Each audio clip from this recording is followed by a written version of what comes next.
After visiting 112 countries, investing in over 5,000 companies across 30 years in the emerging markets, writing 12 books and managing assets to the tune of $40 billion, Mark Mobius, the veteran fund manager, investor, also known as the godfather of emerging markets, has decided to call it a day. Now, Mobius' tryst with emerging markets began 3.5 decades ago in 1987 when legendary investor Sir John Templeton asked him to run the Templeton Emerging Markets Fund, which was one of the first emerging markets fund in the world. Now, initially, the fund invested only $100 million across 6 countries. Now, by the time Mobius quit 3 decades later, that fund had grown to as much as $40 billion across 70 countries.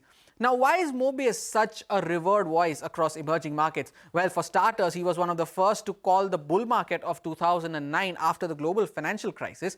He was also one of the few bargain buyers during the Asian financial crisis of 1997.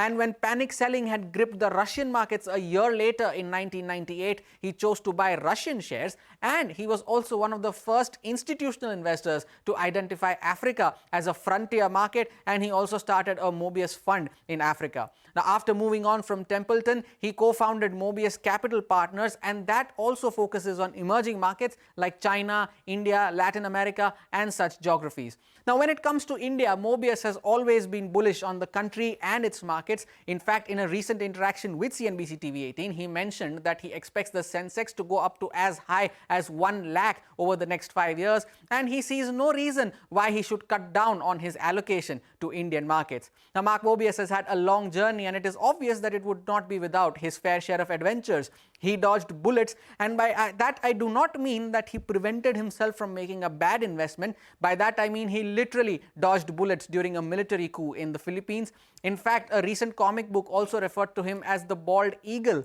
The first thesis that he wrote at the Massachusetts Institute of Technology, which is the MIT, was on communication satellites. And lastly, to sum up his journey, I'd like to use a quote which he himself has said, and I quote, "I have taken bone-jolting rides on mountain roads that would have turned my hair grey if there were any left to turn to begin with."